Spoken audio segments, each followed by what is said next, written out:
जैसे ही बाबा साहब भीमराव अंबेडकर जी का नाम आता है तो कहते हैं कि ब्राह्मणों ने उनके साथ शोषण किया, ब्राह्मणों ने उनके साथ छुआछूत करी, ब्राह्मणों ने उनको पढ़ने नहीं दिया। यानी जैसे ही बाबा साहब का नाम आएगा यानी ब्राह्मणों में और दलितों में वैमनस्व की जो छवि है वो तुरंत हमारे मन में आ जाती है। ठीक है, ये आधा सच है, लेकिन आधा एक और सच है जो किसी ने हमको नहीं बताया।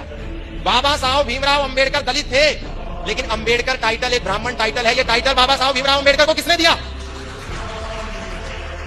बाबा साहब भीमराव अंबेडकर के पास जब पढ़ने के लिए पैसे नहीं थे, धन नहीं था, संपत्ति नहीं थी, संसाधन नहीं थे, तो वो लंदन पढ़ने कैसे गए? उनको फंडिंग किसने दी? ये हमको किसी ने नहीं बताया। उनको फंडिंग दी पंडित आत्माराम अमृतसरी ने, वो भी एक ब्राह्मण थे। उनको फंडिंग दी सयाजीराव गायकवाड़ ने, वो एक क्षत्रिय थे।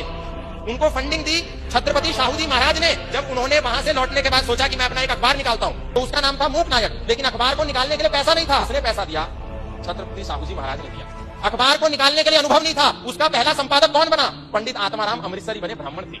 लेकिन हमें नहीं बताया गया भीमराव अंबेडकर जी को अंबेडकर टाइटल, ब्राह्मण का सरनेम किसने दिया? उनके ही एक टीचर ने दिया जो कि ब्राह्मण थे।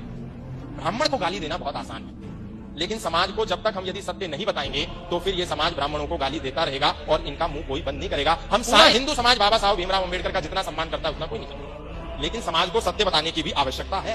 कोई राजनेता खड़ा होता है ब्राह्मण को गाली देता है, कोई सामाजिक कार्यकर्ता खड़ा होता है ब्राह्मणों को गाली देता है। किसको देखो ब्राह्मण को गाली देना सबसे